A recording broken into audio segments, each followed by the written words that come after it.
Hello, and you're listening to Eco Justice Radio. We present environmental and climate stories from a social justice frame, featuring voices not necessarily heard on mainstream media. Eco Justice Radio acknowledges that we record the show on the traditional territory of the Tongva and all of their relatives. Welcome. I am Jack Ide. On today's show, Joanna Macy on the Great Turning.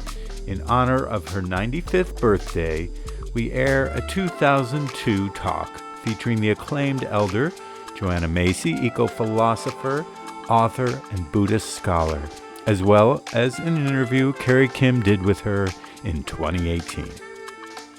Joanna Macy is the founder of the Work That Reconnects, a groundbreaking framework and methodology for personal and social change. She's an international spokesperson for anti-nuclear causes, peace, justice, and environmentalism. Most renowned for her book, Coming Back to Life, Practices to Reconnect Our Lives, Our World, and the Great Turning Initiative, which deals with the transformation from, as she terms it, an industrial growth society to what she considers to be a more sustainable civilization. Her work addresses psychological and spiritual issues, Buddhist thought, and contemporary science, and helps people transform despair and apathy into, constructive, collaborative action, something we could use a little more of today. The Work That Reconnects sees the world reality told in 3 stories: business as usual, the Great Unraveling, and the Great Turning. The 3rd story, the Great Turning, it's kind of what we're hoping we're in, because it's about time that we get a turn. And let's just call it a turn for the better. And that's really what she's all about, is seeing through all of this smokescreen that we're living through as really progress. And, she's not just making it up. So you got to really get behind and follow what Joanna Macy's saying here. It's the epochal transition from an industrial growth society to a life-sustaining civilization.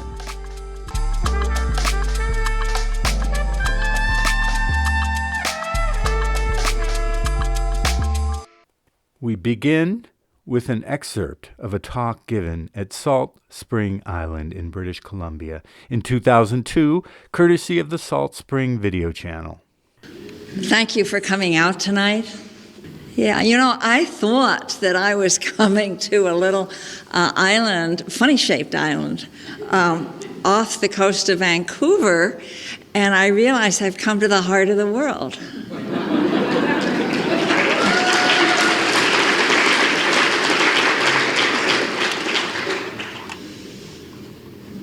What I've experienced here is, thank you so much for giving people a sense of the wealth of these few days. 2 of them were spent, I didn't say a word. I was in silence. I was soaking up this place, and I was also thinking of how in the new paradigm of thinking, which is actually an ancient one, you find that the center is everywhere. And the center of the Great Turning is here, too. That was the wonderful definition of God by Nicholas of Cusa, that 15th century cardinal, and you can believe it got him in trouble with the church back then. But when he said, God is an infinite sphere whose center is everywhere and whose circumference is nowhere. There's nowhere outside it. And that's what this Great Turning is like, and that's what I'm experiencing here. What I've learned about what has been going on here, what you have dared to confront, and the kind of courage and ingenuity that you have manifested, and the plans that you're cooking up. I mean, with the lands that from Texada, am I saying it right?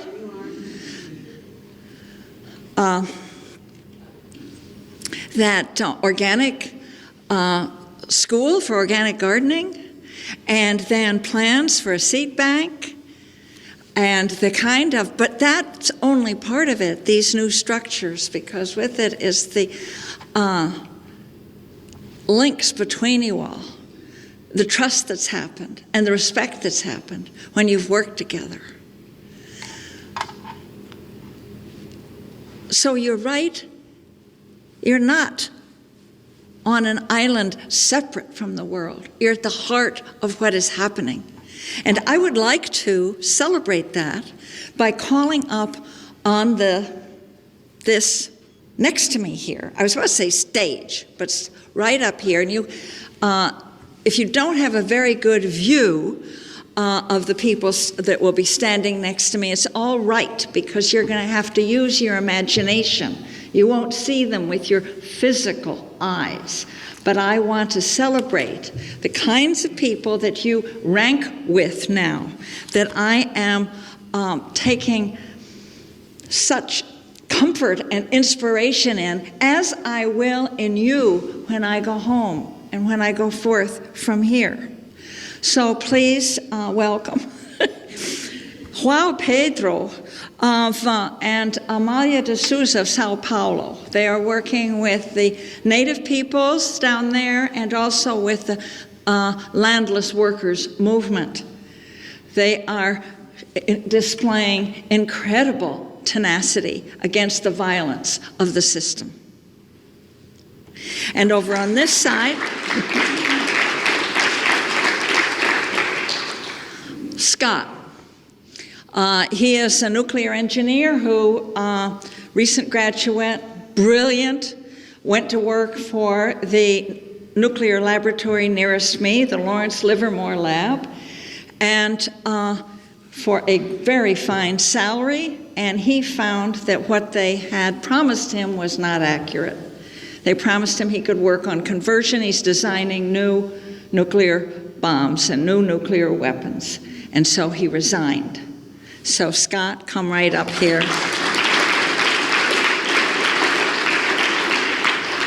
I'm inviting up here Kaisha.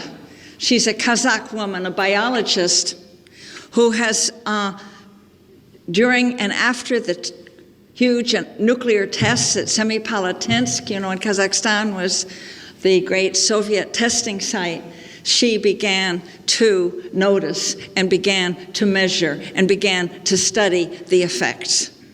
And what she set into motion contributed to the final shutdown of that testing site, which is really shut down, not like what my country is doing at the Nevada test site. And now she is working with environmental activists, especially women in that predominantly Muslim country, to help them become leaders in the rural area. Kaisha.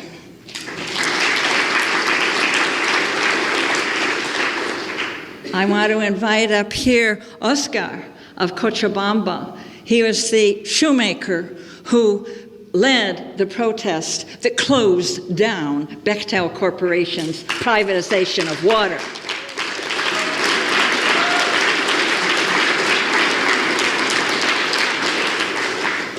And please, gorgeous Wangari Maathai, that Kenyan woman who started the Green Belt movement that has planted millions of trees and branched out from there to do community organizing, democratizing at the grassroots level. Wangari.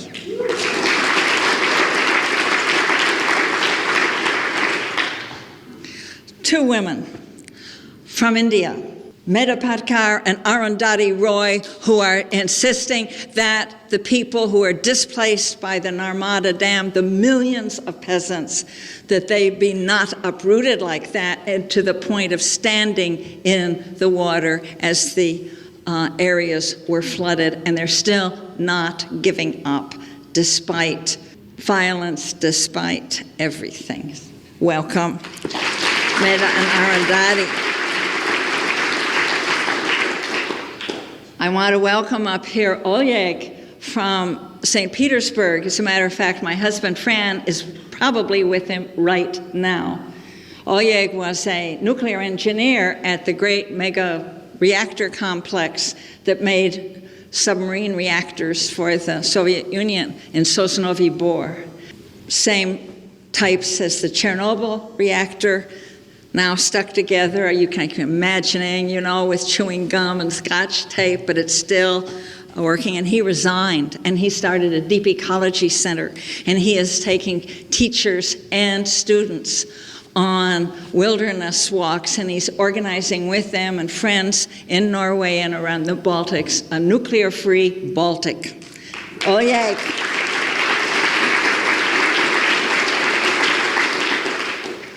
And I want to invite up here a little group of women that I was just speaking to Peter Levitt about yesterday. That meeting them, working with them has been so amazing. Marcia, Dorit, Judith of Tel Aviv and Tzfat and Jerusalem. And they have been working over the years with a healing program with their counterparts,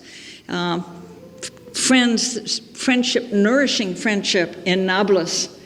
And they called me a couple of weeks ago, right before the Sharon's troops moved into Nablus, to say, Joanna, we want you to know that we are going in there and we are going to share the fate of our Palestinian brothers and sisters.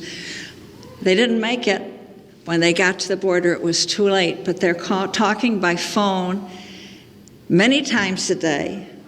They said, the reason why we can do this, see, is although the Israelis have cut down the power in the food and the water and the cell phones, we gave the cell phone to them, so it's based in Israel, so we can call up and talk. And what they're planning, you know what they're planning? They are planning the healing programs that they are going to bring to the children in the West Bank and in Israel when the violence is over. They know that the trauma will be deep and lasting, and they are going to be practicing together what had first brought them together, which is therapeutic touch and homeopathy.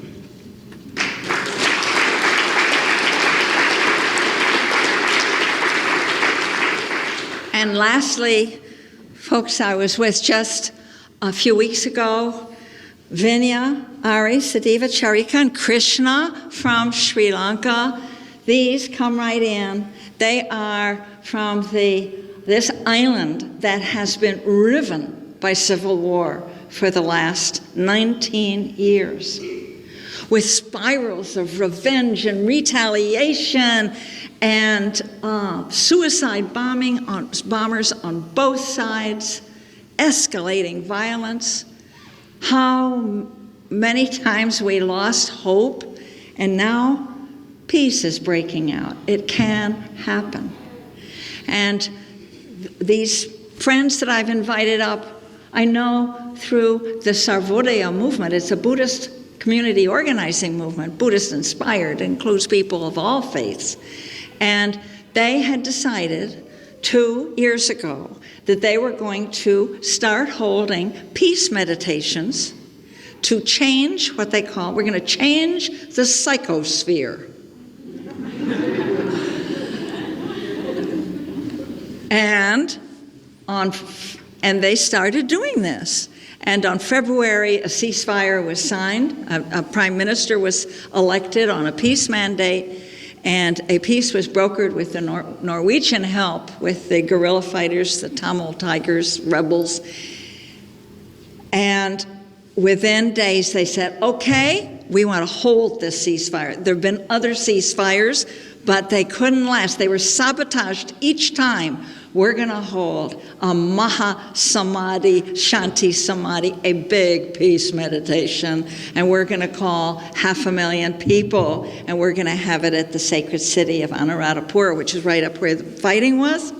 Well, you know, when I heard that, I decided I got to go. So I went.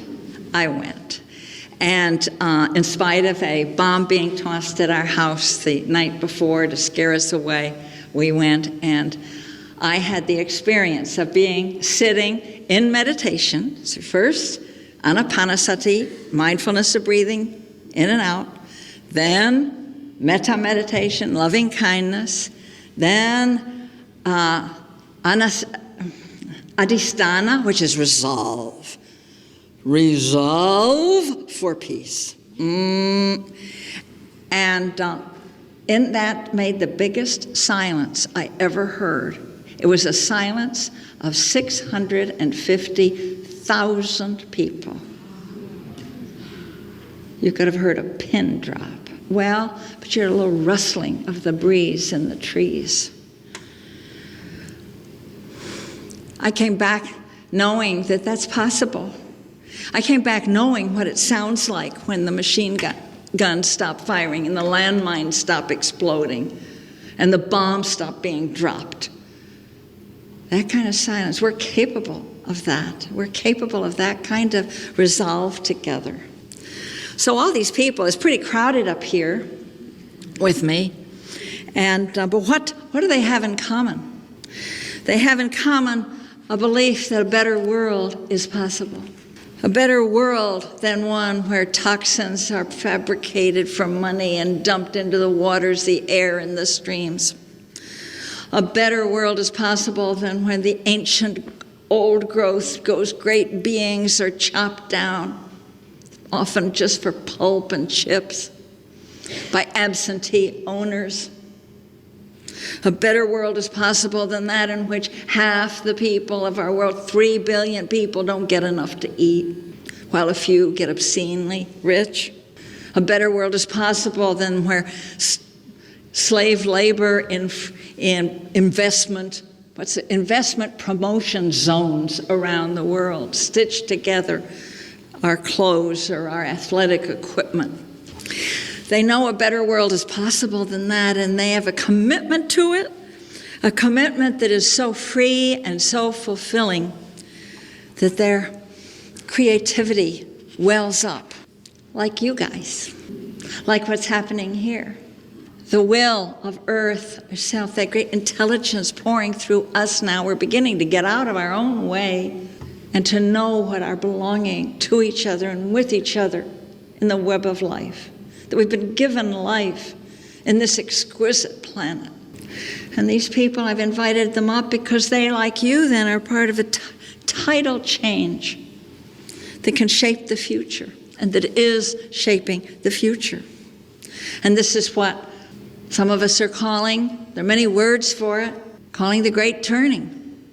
It is this transition from a doomed industrial growth society. I say doomed because it's unsustainable. It's unsustainable because it is addicted to growth. It has to keep growing. It's pathetic, isn't it? It has to keep growing. Growing in what? Well, not wisdom and grace. Growing in one thing only, profits, corporate profits. And how do you do that? Well, you extract elements right out of the living body of Earth and you turn them into consumer goods and weapons and waste as fast as you can. And it's that throughput, as fast as possible, where the money comes in. Now, it's been decades already when what we were taking out exceeded the capacity of the Earth to renew it. And what we were dumping at waste at the other end was exceeding the Earth's capacity to absorb it.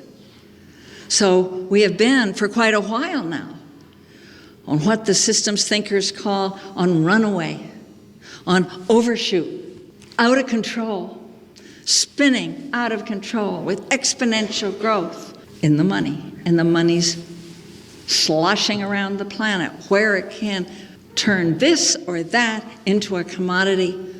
So now the very water that we need, and soon the very air, will be turned into commodities that can earn a profit for somebody. You have been listening to a talk given by eco-philosopher Joanna Macy from 2002, courtesy of the Salt Spring video channel. Hey listeners, quick break here. We hope that you're enjoying Eco Justice Radio. Stay connected by subscribing on all major podcast apps and visit our website, ecojusticeradio.org, to check out previous shows and guests, listen to extended episodes, and get connected with us on social media. Today you're listening to Joanna Macy on The Great Turning. I'm your host, Jack Hite, and we feature a talk with, of course, the acclaimed elder Joanna Macy, eco-philosopher, author, and Buddhist scholar, on the occasion of her 95th birthday, as well as we feature an interview that Carrie Kim did with her in 2018. Now we return to a talk given in 2002 by Joanna Macy, courtesy of the Salt Spring video channel. Well, That's not going to last, so we are in the process of a transition, a revolution to a life-sustaining civilization. And it's good to realize, in a way that we don't have to take this system apart so much. We don't have to conquer it because it's doing a good job by itself. It is a self-destructive. But if you're totally invested in this political economy, you can't think about that. And if you're totally invested in this kind of political economy, war makes sense. War, indeed, is inevitable because you've got to assure your supplies and you've got to protect your supply lines and you've got to expand the markets, and weapons making is hugely profitable. So, surprise, we find ourselves at war. My country, the one remaining superpower, as we tirelessly tell ourselves and anyone who will listen, is at war. Do we need a clearly defined enemy? No. No, not if you make it a war against terrorism. Or better yet, you can make it a war against evil. Then it can be permanent. Then it can be ubiquitous. And indeed, the war plans that they don't even bother classifying them, and their statements by our Secretary of Defense, Rumsfeld, and the U.S. Space Command makes it very clear what we feel that we need to do right out into the control of space.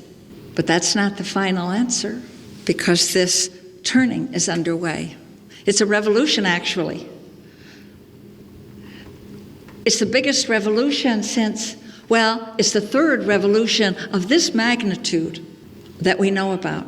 And one of my teachers, Lester Brown of the World Watch Institute, and now founder of the Earth Policy Institute, and others, points out that the first revolution of comparable magnitude to what we're going on now, that I'm calling the Great Turning, was the agricultural revolution. And that took centuries.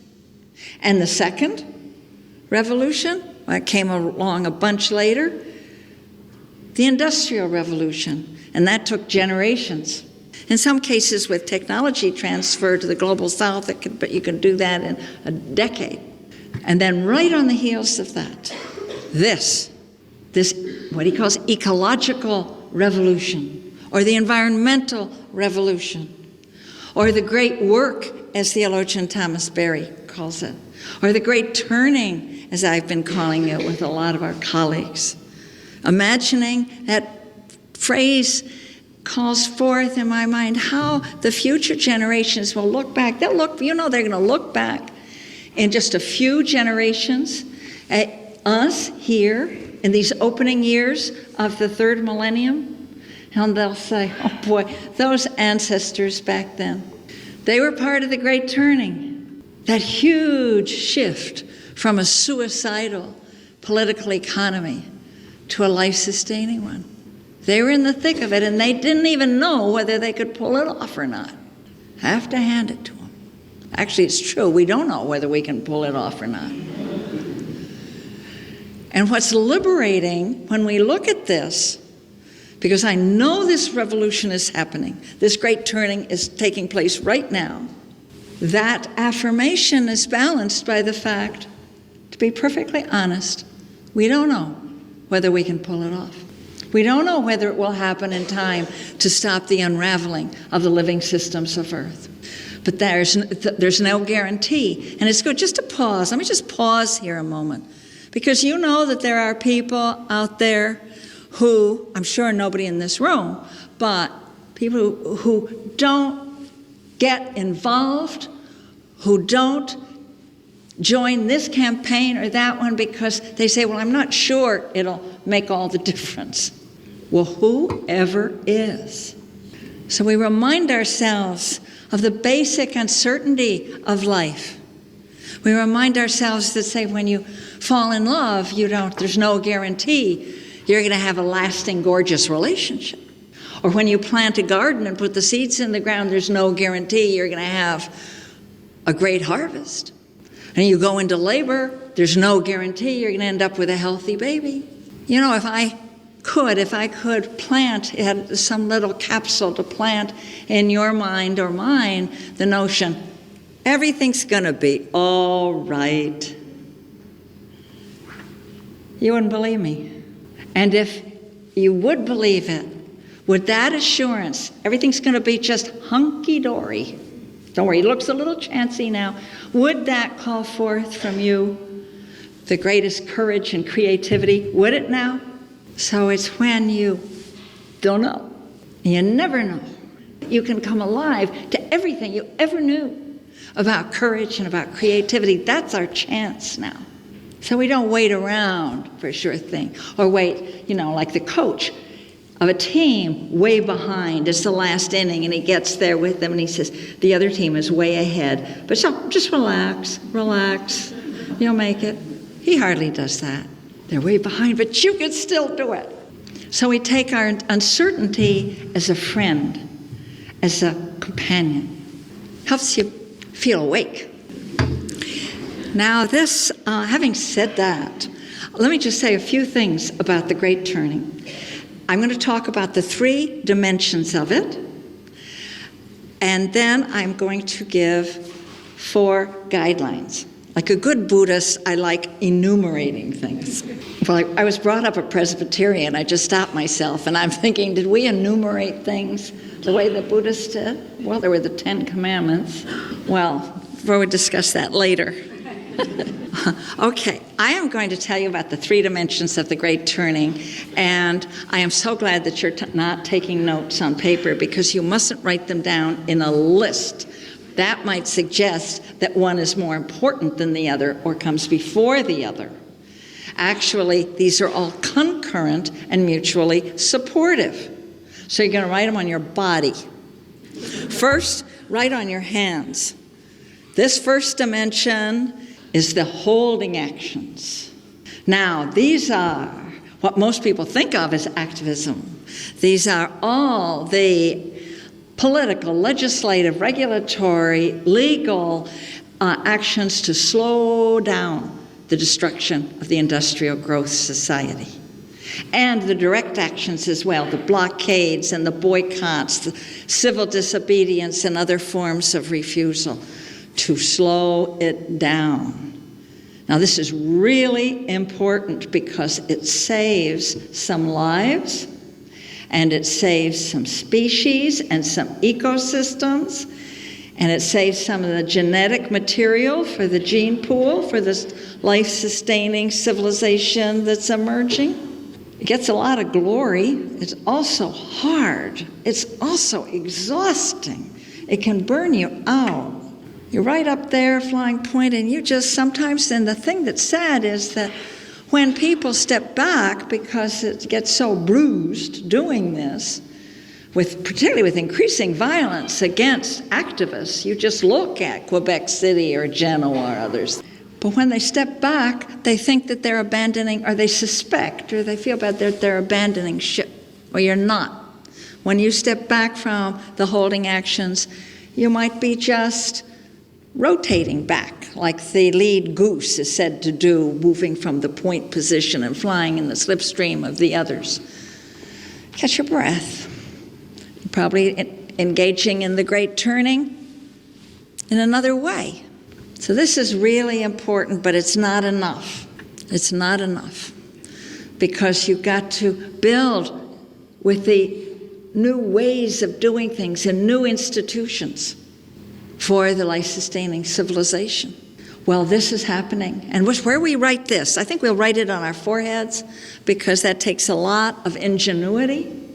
And I certainly know, and I saw that wonderful video a year ago by Rankin about, what's it, the time, the money.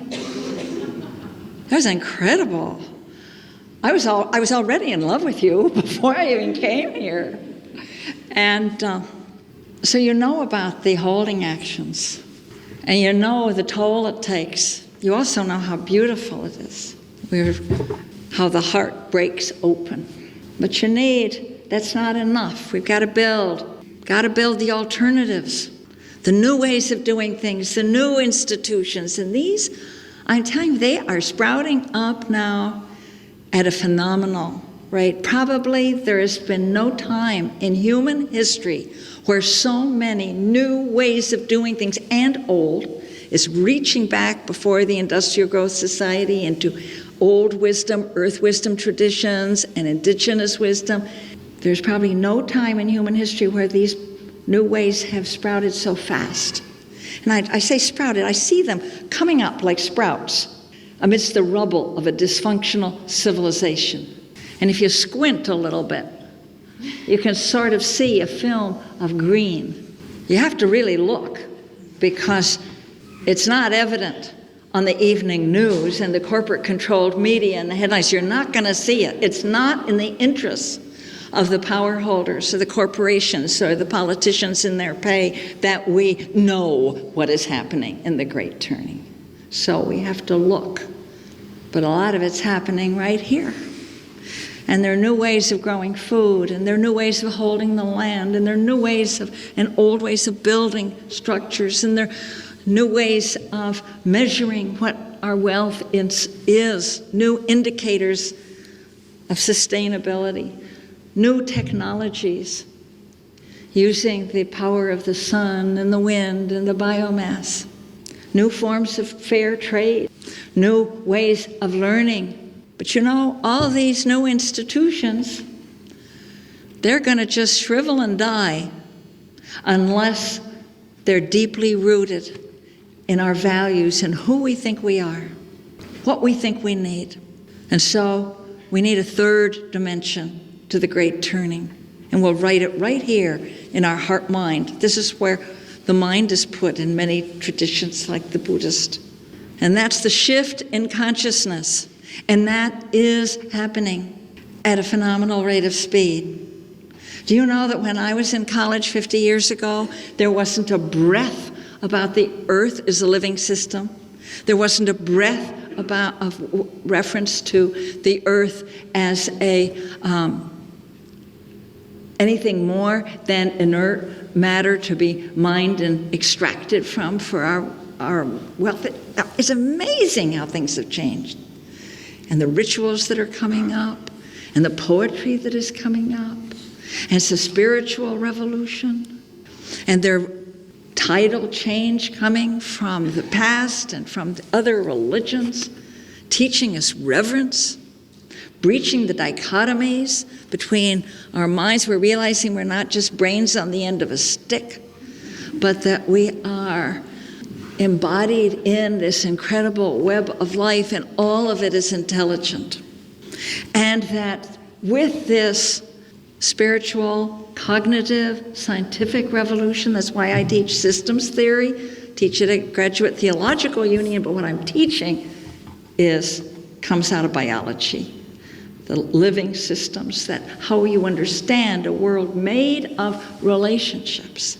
That was Joanna Macy on The Great Turning. For the entire video of this talk, look up Salt Spring Video Channel on YouTube. Hey listeners, quick break here. We hope that you're enjoying Eco-Justice Radio.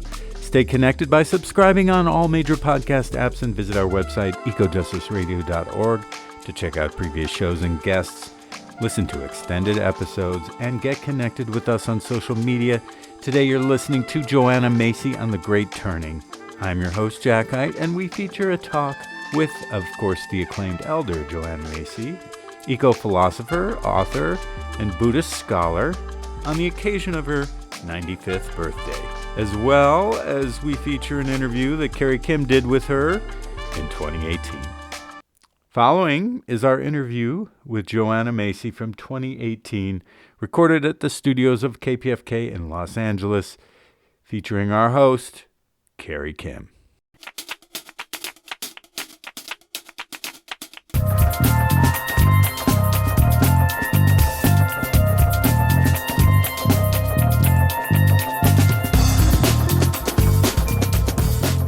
Aloha! You're listening to Eco-Justice Radio.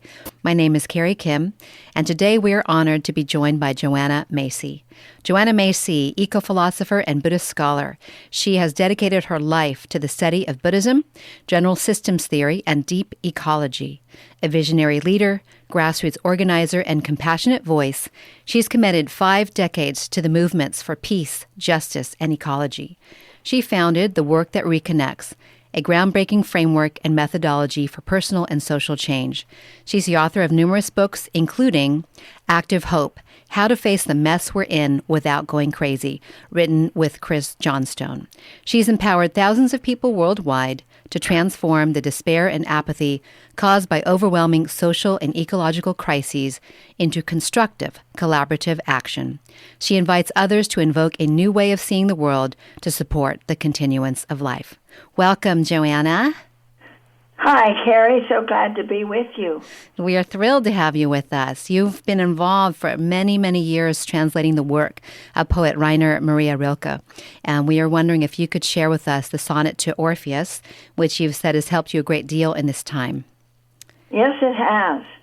It was written in the 1920s, close before his early death. And I hope I'd be delighted to share it because I think it's contagious in its sense of perseverance. So here goes. Quiet friend who has come so far, feel how your breathing makes more space around you. Let this darkness be a bell tower, and you the bell. And as you ring, what batters you becomes your strength. So move back and forth into the changes. What's it like, this intensity of pain? Oh, if the drink is bitter, turn yourself to wine. In this uncontainable night, be the mystery at the crossroads of your senses, the meaning discovered there. And if the world has ceased to hear you, say to the silent earth, I flow, and to the rushing waters speak, I am. So pertinent, so relevant for right now. Thank you so much for those words. It's very powerful for us to hear that. You know, I wanted to go back in time to 65 when you were in India with your husband working with the Peace Corps. As over, half a century ago now, believe it or not, you recounted it as one of your most profound experiences, even to this day, and as something more real than you would ever, anything you'd ever experienced. And I'm wondering why. Yeah, well, it still strengthens me as I remember it and as I breathe with it, and it was an experience of being bigger than the self that I'd become accustomed to think of was Joanna, that this was bigger than the bag of skin that separated me from the world, that there was, just as the Buddha had said, and just as deep ecology says about the ecological self, we are far bigger. Ourselves are far more extensive than this socially constructed, skin-encapsulated ego. Mm-hmm. Can you share what you experienced working with the Tibetan refugees out there and their notion of self? That they weren't trapped in watching themselves to see how good or how correct or how upbeat or how discouraged. They had lost everything. They had faced death and snow blindness as they crossed over the high Himalayan passes and carrying all they had on their backs. But there was no self-pity. Boy, did that hit me. Mm-hmm. To be free of always watching yourself and judging yourself, and am I good enough, or am I strong enough, or am I whatever enough? Mm-hmm. And to identify yourself simply with the privilege of being alive now in this moment, and the privilege of having a choice of how to be. That's liberation. Absolutely. Yeah, you've spoken so much about the hyper-individualism of American culture. Yes, I think that cripples us far more than we realize. Mm-hmm. And this is a beauty of this moment that we're alive in, is that we can begin to experience not only for ourselves, but for others, and through what we choose to do, that we can be free of this. Because that's what leads capitalism and the consumer society is built on. Mm-hmm. It's small, needy, never enough, never good enough, never pretty enough. You don't smell right, you don't look right, you don't drive the right car, whatever. We keep being reduced to this pathetic notion of whereas our true nature is vast. Mm-hmm. Absolutely. And with that, as an activist, sure you get discouraged, sure you get frustrated, sure you get angry, but it passes because you realize that in your depths of being, you are far bigger than that. And then when you're that big, when you experience that larger self, then the earth herself, because our earth is alive, can begin to act through you. Mm-hmm.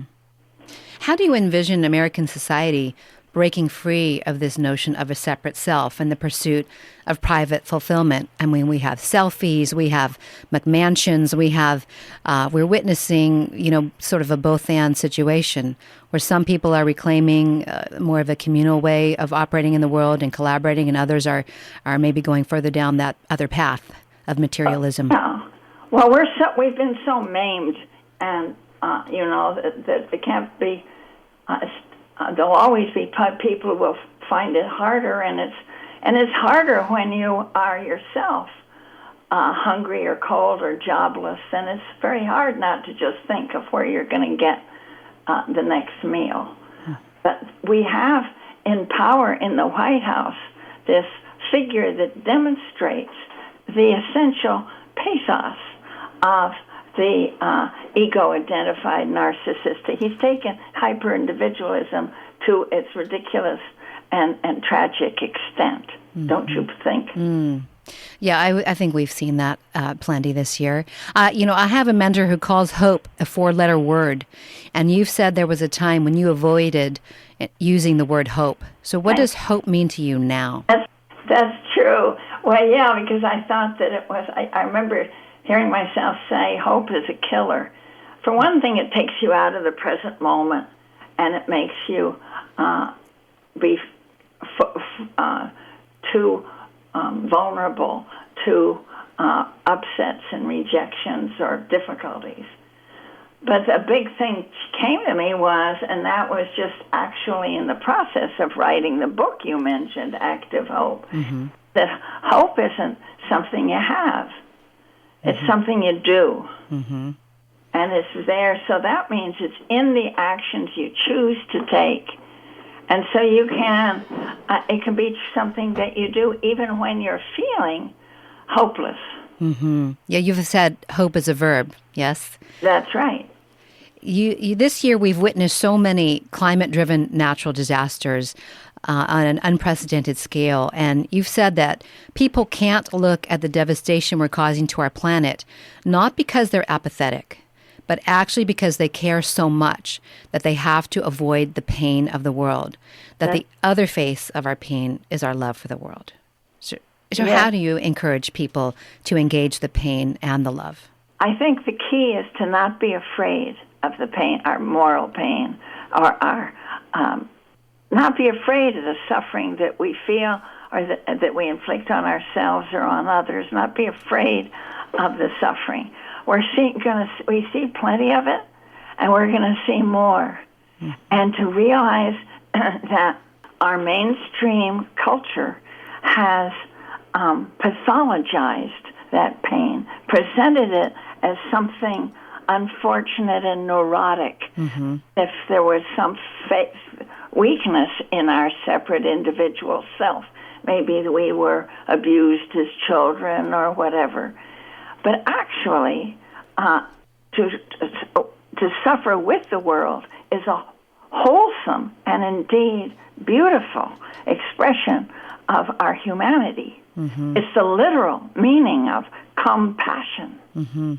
So we don't, and once we're not afraid of the suffering, then, Carrie, nothing can stop us. So let's stop feeling so tender about our precious feelings, or taking our pulse all the time is how we feel. Of course we're going to feel grief with the griefs of others, grief of the homeless, with the hungry, with the people who don't have any, still in darkness from in Puerto Rico, all over the world. Yeah. When with our non-human brothers and sisters. Of course, but that's part of our solidarity. Absolutely. Joanna, would you say that without experiencing or allowing ourselves to feel the grief of the world, and even especially the environmental destruction that we're witnessing, that we can also not feel so much our obligation to it? And if we don't, or much else either, we don't allow ourselves to feel our pain for the world, then we're not going to feel that as much joy or either. We get sort of numb. Absolutely. Yeah, I think it's... And when people are afraid that if they feel they're suffering for the world, they'll be mired in despair and grief. And that's just the opposite, because it's only a feeling. And we're only stuck with it if we refuse to feel it. Absolutely. Or acknowledge it. But it's just a feeling passes. So some of in the work I do around, in the Work That Reconnects, once people express, and oh boy, and it gets loud and crazy and wet, and how people feel. And then it also, almost in the next breath, there's hilarity and there's love. And a release, yes, of everything that they're holding. Like coming more alive. Would you say that the world's current climate crisis is fundamentally a spiritual crisis? And yes, and a perceptual crisis. I think that we don't allow ourselves to think or come to consciousness around where we are and who we are. I mean, here we are in the most thrilling moment of our planetary journey, where both science and spirituality are revealing for almost anyone to see that our Earth is not just a storehouse or a sewer. It's living. It's a living system. And we are a living part of this living body of Earth. What a time to be able to join and work for this. And I think that although the media certainly doesn't devote any space to revealing this, I think this is spreading around the world, that more and more people are acting on behalf of the larger system. Yes. Larger, the Earth itself. Yes, I see that absolutely we are waking up to that. As I said, it's kind of a both and times. And could you speak about the Great Turning and what that is? Yeah, I think that it's clear that there's a transition underway to a life, I won't say a sustainable society, because that word has been misused, but a life-sustaining culture. And this is probably the biggest revolution. And I agree with the social thinkers that say it's the biggest revolution since the agricultural revolution 10,000 years ago, or the industrial revolution. We are seeing that we have to fit in with the laws and patterns and rights of the natural world, or we're goners. Yeah, we are one species of many millions of species. Yeah. Yeah.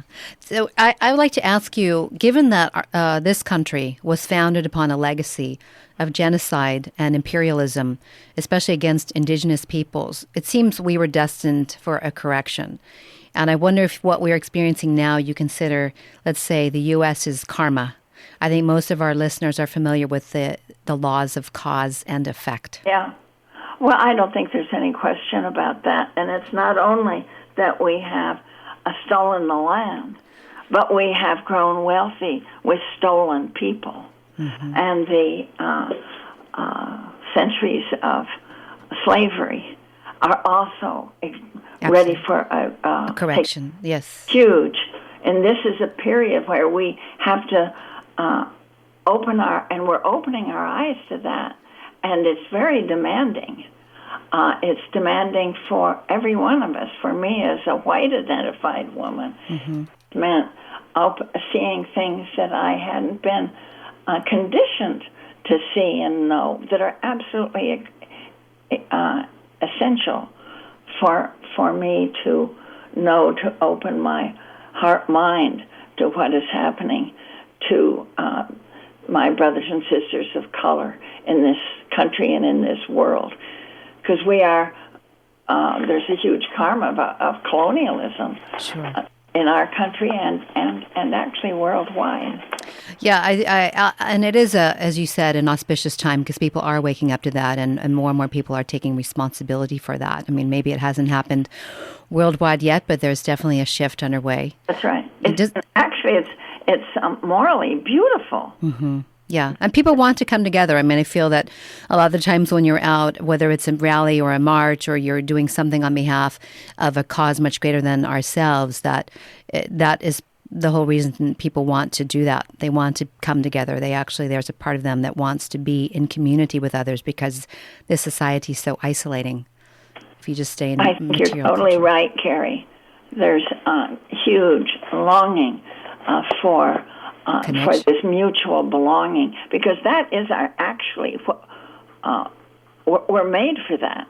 Yes. We're not made to be sitting in an isolation cell. Absolutely. We should be relational. Does it shock you that we haven't yet implemented a wartime level mobilization on behalf of Mother Earth? I remind myself of Paul Hawken's statements often that, right now there's over 100,000 private companies on the case of climate change and the environment.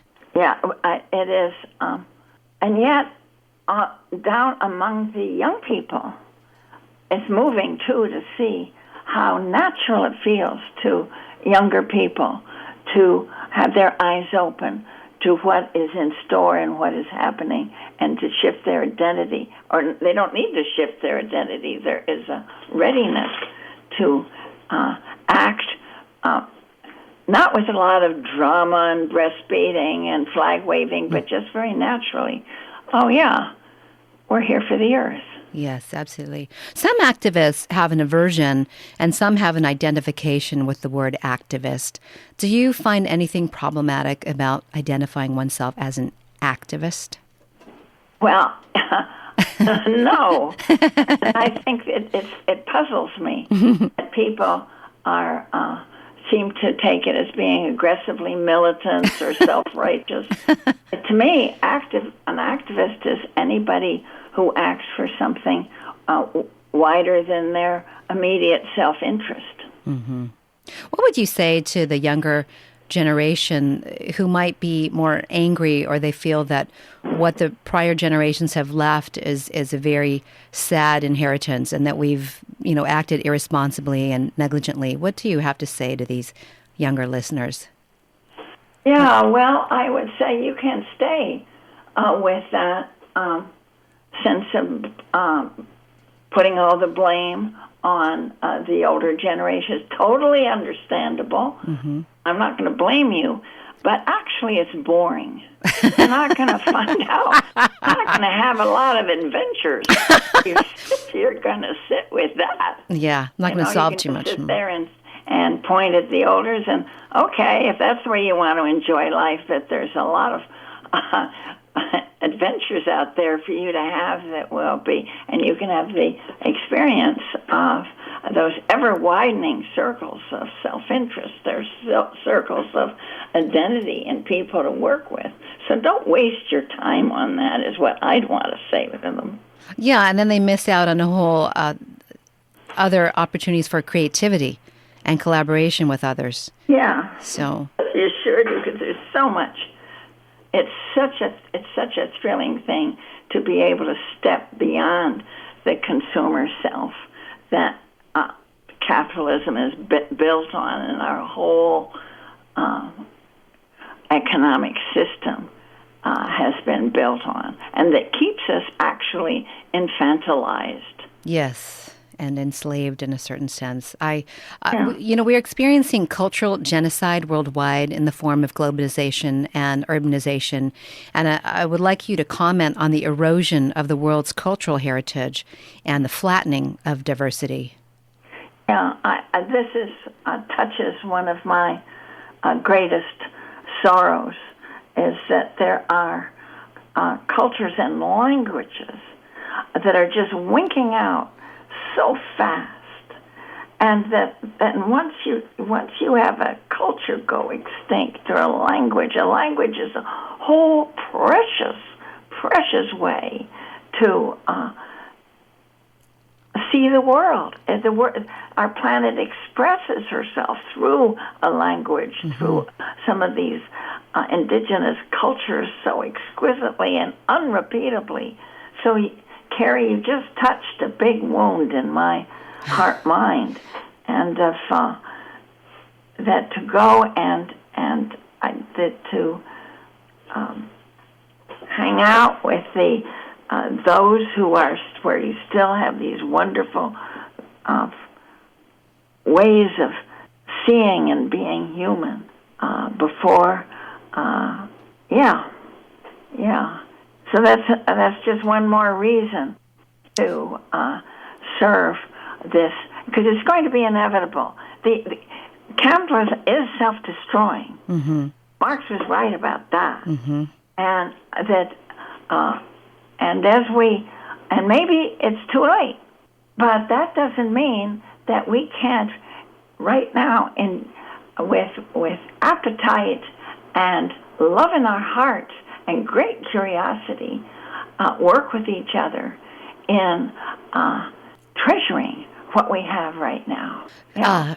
Final words, Joanna. I'm wondering, what would you most like to see change in your lifetime, given your long-time advocacy for ecological and social justice? Oh. Is it too big of a question? Too big of a wish list? Oh, yeah. Well, I would like to see the United States break up into smaller countries. I never expected to say that. Yeah, well, I would like to see people coming together in the streets and not be so acquiescent to the tyranny and folly of those who are temporarily in power. I want to see people taking each other's hands and walking out to demand that the obvious, that the life go on, and the insane policies of the present Demand that life go on. I like that. Joanna, could you share with us your website and the ways that the listeners can stay in contact with you? Well, they can write me care of the website for the Work That Reconnects. The Work That Reconnects. It's called, and it's work, not the work, but workthatreconnects.org, and they can write me in care of that. Okay. The workthatreconnects.org, is that right? Yes, but without the word the. Okay. Workthatreconnects.org. Listeners, you can connect with Joanna Macy. Stay tuned with her, please. And you have been listening to eco-philosopher and Buddhist scholar Joanna Macy on Eco Justice Radio. Thank you so much, Joanna. And thank you, Carrie. Lovely to be with you. We appreciate your wisdom. Hey, listeners. To check out the extended recording of this show or to explore our other shows, visit our website, ecojusticeradio.org, and subscribe to our podcast. This has been Eco Justice Radio and our show, Joanna Macy on The Great Turning. Thank you to our listeners for joining us. Please connect with us on social media at Eco Justice Radio, SoCal 350, and Wilder Utopia.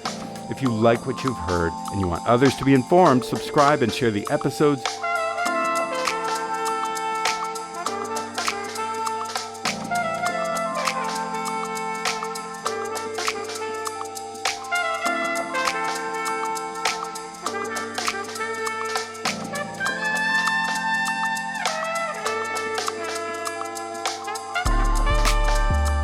You have been listening to Eco Justice Radio, a project of SoCal 350. Executive producer and host, myself, Jack Eit.